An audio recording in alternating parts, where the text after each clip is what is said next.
Hey guys, welcome back with me again in this channel. On today's tutorial, I'm going to show you how you can find and use the TikTok trending flower filter. So in here, what you need to do is open your TikTok and click on the plus icon.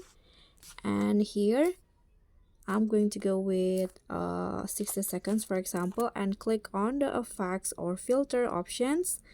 And here, choose this flower initial flower language, and you can see there's a keyboard on your screen, and I'm going to just start recording, for example, and just write the initial or the name that you want. So for example, I'm going to just write for example name Jane, for example. So click on G-A-N-E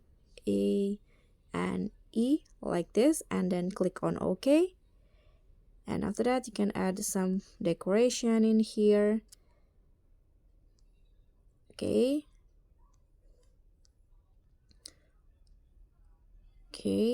click on the decoration that you want, and after that click on OK again, and this is the result.